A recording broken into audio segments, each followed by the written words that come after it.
Thanks for checking out SYMFONI on YouTube. Please be sure to subscribe and like our videos for updates.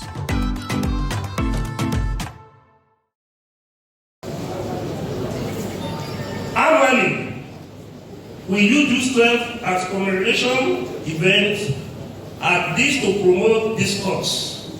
Many of the journalists present here today can testify to this. With the June 12 becoming the official democracy day today, I can comfortably say that MKO Abiola live forever.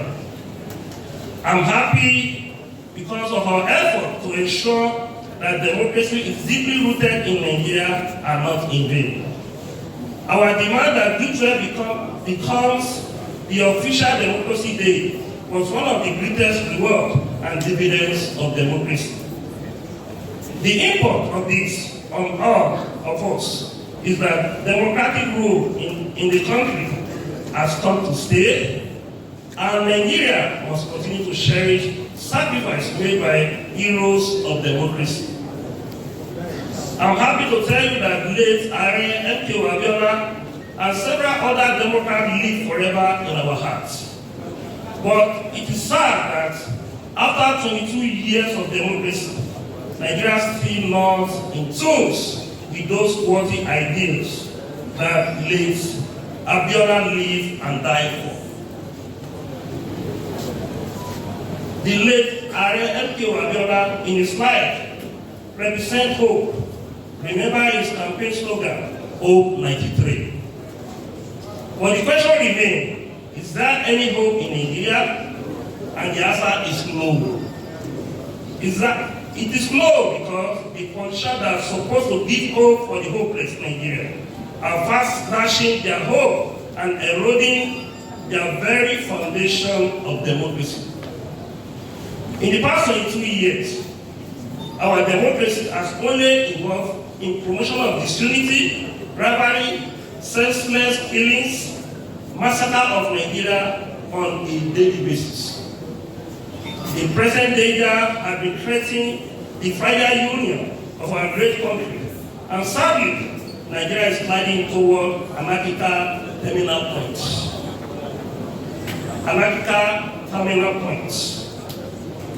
The late MKO Abiola in his life represents unity in Nigeria. That is why he's able to win presidential election even in the north, where his main opponent, Alhaji Bashir Tofa, came from. But today, the symbol of unity has passed on. What we have now in Nigeria is nothing but the fragile unity, where all various ethnic nationalities make up Nigeria live with usual suspicion. Nigeria is at war with itself because a section of the country has always betrayed the trust, which is the bond that binds us together as a nation. Late MKO Abiola in his life symbolized liberty, freedom for all. But in reality, is there any freedom in Nigeria today? The answer is no. A good example of this is the federal government ban and suspension of Twitter platform. As far as I'm concerned, it is another point to tamper with the citizen right of freedom of speech and expression. And if federal government succeeded in banning and suspending Twitter, it would easily do the same to other social media platforms. Now that the federal government has said that all social media platforms must be registered to continue operation in the country, we must follow the trend and rise against the full regulation. We must stop the excessive use of federal might to truncate the ideas of democracy and the content of democracy. In global democracy, freedom of speech and expression is a major component of an ideal democracy. And Nigeria cannot continue to live in deceit and self-denial. If democracy will not guarantee freedom of speech and expression, so what system of government will guarantee such component of good governance? Unquote again. If democracy cannot guarantee freedom of speech and expression, so So what system of government will guarantee such component of good governance? The unceremonious suspension of Twitter has generated a lot of hostility from the international community, the US government, and also played the federal government on the social media platform. I am sure that late MKO Abiola will never be happy in his grave that democracy he lived and died for soon out of autocratic in nature and practice.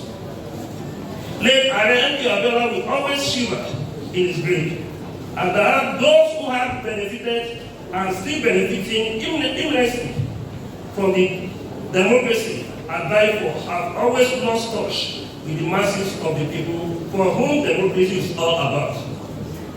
The late MKO Abiola in his life truly represents wealth, strength of Nigeria.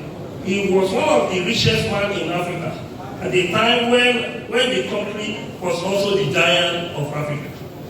Today, we need nobody to tell us that Nigeria has lost the past glory. For all indication, our economy is far behind that of South Africa and Egypt. Many of our foreign investors have left the shore of Nigeria because of the growing state of insecurity in the country.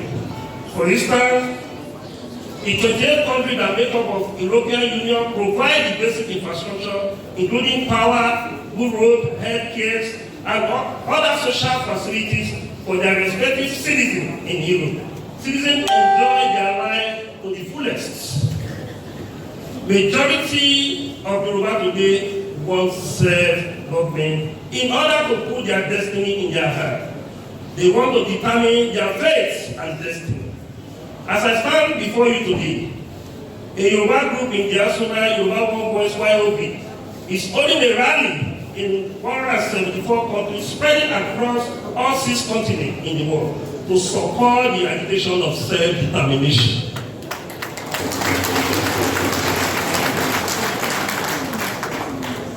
The Oodua Peoples Congress (OPC) has been celebrating the June 12th anniversary for the past 20 years. We are choosing a topic with the title June 12th and National Integration because June 12th is a truly fulfilling experience of the struggle for democracy. I'm sure the guest lecturer, our able professor, Professor David Aura, will do justice to that topic. And to the glory of God, the struggle that lasted for 20 years was rewarded 2 years ago when June 12 became the official Democracy Day. Late MKO Abiola was later honored posthumously with the Grand Commander of Federal Republic, DCFR. But it was irony of fate that late MKO Abiola was the Nigerian president and will never rule. The late MKO Abiola dreamed to convene a sovereign national conference in Nigeria. Then was captured in historic speech in Ikeja in 1994. With his understanding of complexity of Nigeria as a nation, late Abiola knew that Nigeria can only make meaningful progress with the convocation of a sovereign national conference to solve the problem of the Federal Republic of Nigeria. But today, successful governments have failed to convene the sovereign national conference, and Nigeria is presently at a crossroad. As for us as a people, the lesson of June 12 is the lesson of hope. It is the lesson of how not to give up in the struggle against injustice, nepotism, corruption in the country. And in all, it is the lesson of how to take our destiny in our hand. Because no matter what it takes, the force of darkness will never prevail over force of light in Yorubaland.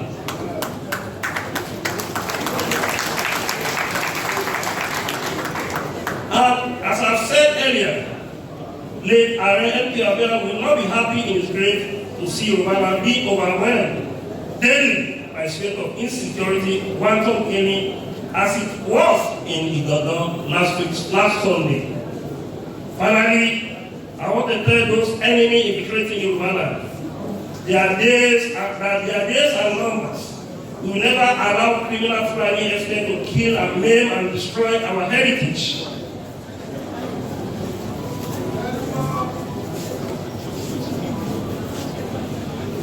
Our heritage, and will not allow any pin of our land to be in their hand. We will do everything possible to defend our territory at all day and at all time. Thank you for listening. God bless you all.